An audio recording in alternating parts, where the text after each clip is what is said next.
Somewhere Better by I_am_Ellie on AU3. Episode 58. Chapter 12. Squishy Monster. Sometimes at night, when Izuku can't sleep, if he strains hard enough, he could think he hears the apartment breathe. The imaginary dip and sway of the mattress felt like the rise and fall of his own chest. The creaks in the wall and the floorboards was the apartment snoring. The movement he heard throughout the walls. His monkey had told him that was nocturnal old woman that lived next door, cleaning her house at midnight and watching late-night television. Was the apartment's dreams, so close and so far away. When Izuku could sleep, and his medicine didn't work, and nightmares came knocking at his door, the house felt haunted, pulsing and breathing around him, like the inside of a monster's heart. His room was painted in tall shadows, his closet, a place he dared not venture, and the small space under his bed, the den where the monster slept. On those nights, after waking up, it felt like an impossible task to go back to sleep. He would huddle under his blankets and hug his pillow, wishing it was a stuffed animal or one of his unkies, there to protect him. He would never let his eyes slip back closed for long, never let one of his limbs dangle off the side of the mattress, because then the monster would surely grab him, drag him under the bed, into its lair. Good nights, lately, were far and few in between, especially after he'd gone to the cemetery. His Uncle Hizashi had told him it was for the anniversary of his mom's death, and that it was important to go visit her, lay flowers on her grave. Izuku hadn't mind. He hadn't known that the anniversary was coming up, but he had gotten gloomier in the days leading up to it, more tired. He thought his uncles might have gotten worried about him. Maybe that's why they had taken him in the first place. Uncle Sho probably hadn't wanted to go. Even though it had chased the good nights away, that day was what Izuku thought about as he tried to calm his racing heart, head duck under the comforter. He missed Kachan, missed going to the park with him, playing with the football or talking about what kind of heroes they were going to be, watching cartoon and villain fights on the news, running around Kachan's house with All Might action figures and beating the imaginary bad guys that only they could see. He hadn't talked to Auntie Mimi, but it had been nice seeing her too. It felt familiar, seeing Auntie Mimi. His world a little less alien, a little more warm. There had been a time, before his quirk had come in, where everything had been more simple with Auntie Mimi, where she would ruffle his hair and smile at him, where she would bring him peppermints and taffy every time she came over to see Mommy. Those were the days he and Kachan went to the aquarium or the zoo, and Auntie Mimi would stop and get them ice cream cones or Happy Meals, when she and Kachan would laugh and tease Izuku. It felt funny, like an inside joke, not like he was the one being made fun of. Kachan had been his friend once, his best friend, the person who would give him piggyback rides back home from the park when he scraped his knee, the person who at one point he would cry in front of without being made fun of or called a baby or a girl. Kachan, who had trusted him with his problems, once, his fears over not having a good enough quirk, his parents' scary arguments, the fear of the dark. Izuku wished Kachan was there. Izuku wasn't afraid of the dark, knew it wouldn't hurt him, couldn't hurt him, but Kachan had known how to deal with things like that, with the things that made Izuku afraid, because Kachan was the bravest person Izuku had known. Kachan had been his best friend. "I'm fine, you useless nerd." Had been. He heard a sound from outside his door, and it wasn't much louder than it should have been. He curled up tighter, hand fist into his blanket, and hardly daring to breathe, because there it was. There was the monster, right there, outside his door, and his unkies weren't home. They were on patrol, and Auntie Nem was asleep in the living room. She wouldn't get there fast enough, and... a voice. Do monsters talk? Izuku supposed they must, in their own odd way. He watched a cartoon about animals once, and it had said that all creatures had their own odds and ends and ways of communicating. It was a deep voice, gravelly, like a villain's voice in a Disney movie, right outside his door. "I'm gonna go check on him." Izuku heard a low click, his doorknob turning slowly, pushing inwards. He could feel his heart climbing its way into his throat. The blanket pulled over his head suddenly felt too hot, too heavy. Long curls of hair had fallen in his eyes at some point, and the strands felt like straws. He wanted to itch at his face. He didn't want to move. A wedge of yellow light filled the room. Izuku could see it through the blanket. Soft footsteps. The monster was quiet. Izuku's chest burned. He hated being afraid. What would he do?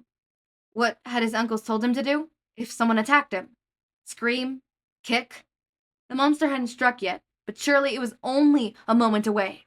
And Auntie Nem would hear, and she would rush in and protect him. That's why she babysat Izuku, to protect him while his unkies were gone. The footsteps came closer. Quiet footfalls. Izuku could hardly hear them against the hardwood floor, though the buzzing radio static in his ears. He could hardly hear anything at all. He took a deep breath. He drew his legs closer to his chest. If he could brace against something, he could kick harder. And then, the more he bent his legs, the harder he would kick, like a kangaroo. That's what Unky Sho had said. The monster was right by his bed. Izuku's breathing was small. Strain gasped. His hands were buzzing, numb. He took another deep breath. The air under the blanket was far too thick. There was a small tug. He could feel pressure on the blanket, right beside his head. He twisted around and kicked his legs out. The creature was solid and mushy, like a pillow. He took a deep breath and shrieked as loud as he could. Several things happened at once. 2 sets of feet rushed into the room. Someone started groaning on the floor. Izuku grew lightheaded from all the screaming, and just before he sucked in another breath to scream more, a hand clapped on his shoulder and shook him. He opened teary eyes, and another hand wiped at his. "Izuku!" A frantic voice shouted. It was Auntie Nem, her face right in front of his. Both hands were on his shoulder now. She looked blurry. Her glasses were crooked on her nose. "What is wrong? What happened?"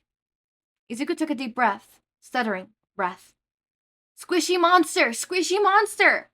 he exclaimed, pointing a quivering hand in the direction the monster had gone, not daring to look. It... Izuku, tiger, there's no monster.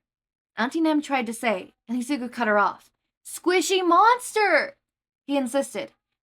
It came into my room, and it was gonna eat me!"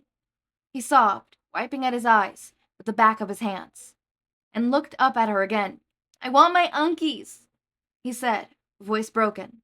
There was another groan from the floor, as well as some whispered. Izuku cried again. "I want my unkies!" "They're here, Izuku. Your uncles are here. It's all going to be okay." Auntie Nem soothed, and Izuku threw himself at her, crying into her shoulder. Auntie Nem maneuvered him until he was sitting on her lap, rocking him back and forth as he cried. She patted his back. Izuku had slept over at Kachan's house once, and a big dog from next door had run over from the neighbor's yard and knocked him and Kachan down. They had only been 4, and they had cried for hours.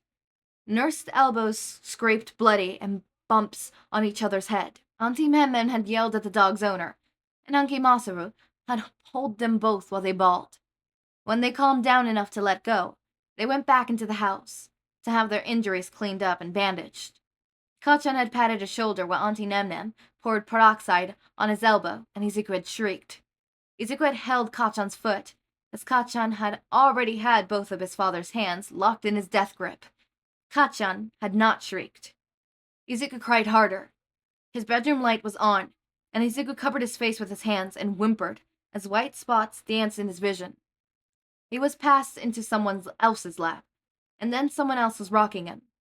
When Izuku put his face on his shoulder, cold leather stuck to his cheek, and long strands of blonde hair got in his eyes. "Unky Sashi." "It's okay, Zu. It's okay," Unky Sashi said. There wasn't anyone groaning from the floor, only soft murmurs coming from the hallway.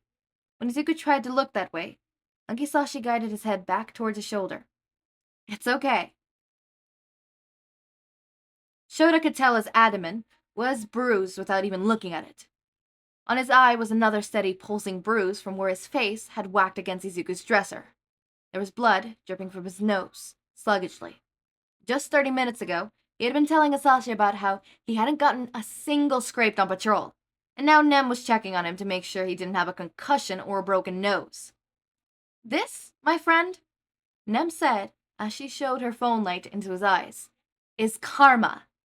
Shouta winced, pushing the phone away. "Karma for what?" he snapped, feeling quite irritated. "Bragging about not getting injured on patrol, that's what you get." Nemuri started. She grabbed a wad of toilet paper and tipped his nose back with a handful under his chin, pinching his nose slightly. Shota's entire face twitched. "Shoulda knocked on wood. You jinxed yourself." "I did not." "Oh!" Shouta hissed, as Nemuri's hold on his nose tightened. "I did not jinx myself, and I did not brag. I do not brag. I was making an observation." Nemuri snorted. "Whatever you say, squishy monster," Nemuri said. She pulled the wad of toilet paper from his face and tussed. Got 2 smaller wads and shoved both up his nose. "Keep that up there for a while. Kid did a number on you. Take your suit off." Shouta unzipped his hero suit, slipping it off his shoulders and leaving it at his hips. Nemuri poked at the spot on his stomach, experimentally. Felt along the ribs and back. Her hands were freezing, and the bruise on his stomach gave a sharp ache. It felt like tiny icicles, pricking into his skin. "Stop," he said. Nemuri pointed another spot on his back. "No breaks," she noted, sounded pleased, if a bit surprised. "And here I was hoping we were going to go to the ER. Would have been a great story for Emmy. Oh well." "Please do not tell Emmy," he stated. "No can do, squishy monster," Nemuri said. "Already texted her." Shouta didn't question how she could have done this already. Sometimes it was best not to question Nemuri. Hizashi walked into the bathroom, looking very tired. He first looked at Shota's face, and then on the bruise on his abdomen. He whistled loudly, shaking his head. "Wow," he said. "The little listener did a number on you, Sho." "That's what I said," Nemuri exclaimed. "Do you want some ice, babe?" Hizashi asked, and Shouta shook his head. Ice would make the bruising feel tight and achy. 2 things he did not need at that moment. "Is he all right?" he asked instead. He was sitting on the side of the bathtub, and when he shifted slightly to alleviate some of the smearing pain in his stomach, he almost fell in, Nemuri crackling as she steadied him with a hand on his shoulder.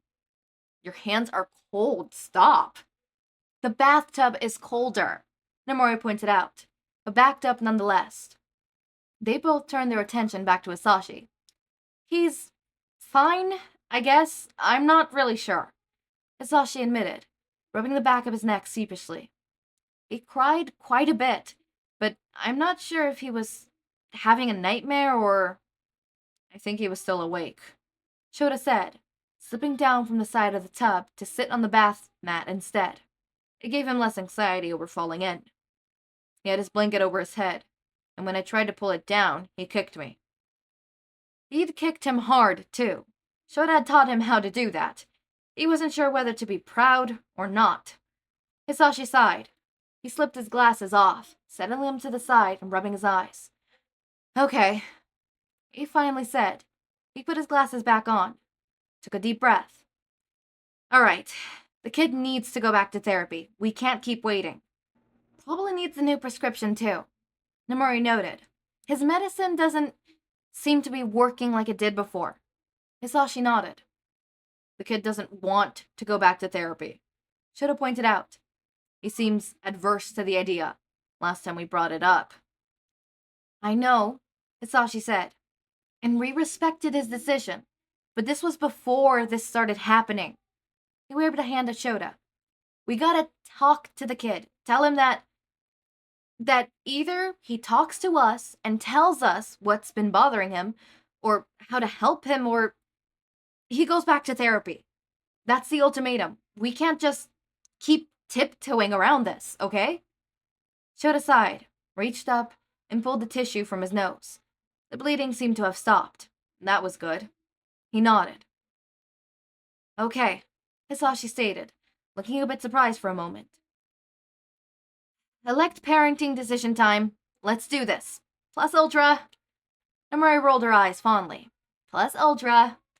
Nemuri and Shouta said in unison, with no enthusiasm whatsoever. Anyways, Nemuri said, clearly wanting to change the topic of conversation. Like I said, you don't have any breaks, your nose isn't broken, no clear signs of concussion, but you might not want to go to sleep tonight, just in case. But I'm not a doctor, so if you start having any problems... Shouta nodded. Okay, great. She checked the time on her phone. Unlike Shouta and Hizashi, who both had bruised-up Metros with cracked screens, Nemuri had a sleek new iPhone with a Galaxy-themed case. Hizashi and Shouta's phones had gotten busted up months ago, both times when Izuku had been playing on them and had accidentally dropped them. They still worked well enough, so they hadn't bothered replacing them. Not to mention that, even with the extra income they were making, what with the price of a new phone, it really wasn't worth it thinking about. Nemuri could probably afford to buy 4 new iPhones the following day. But Shouta noted to himself, Nemuri makes a lot more money than Hizashi and Shouta did, even with them being a 2-income household. Mainly because of the lack of children running about. God, it's almost none, she muttered to herself. She shoved the phone back into her pocket. I better get going. You sure? Hizashi asked, face pinching. There was a lot of activity tonight. It might be safer to stay the night. Nemuri raised an eyebrow. You doubting my abilities, Yamada? She asked. No, of course not. Hizashi flabbergasted. I'm just saying, you're always welcomed. I'm just teasing you. Calm down. Nemuri laughed. I'll be fine. I'll call you when I'm home and everything, okay? Yeah. Hizashi sighed. Nemuri hugged Hizashi, smiled at Shouta, and with that, she was gone. From the bathroom, Hizashi and Shouta could both hear the front door close behind her. Hizashi sat on the bathroom sink counter, running a hand through his hair, still gelled up into a swoop. Shouta thought Izuku might be right. It did look like a parakeet. You sure you don't want an ice pack? Hizashi asked, untying his boots and throwing them to the side. Shouta grimaced. Too cold, he said. Hizashi nodded. Hey, you alright with making the bed while I shower? Hizashi asked, taking his jacket off and throwing that to the side as well. I made it this morning while you were at work, but Izuku took a nap in it earlier and it's probably all messed up again.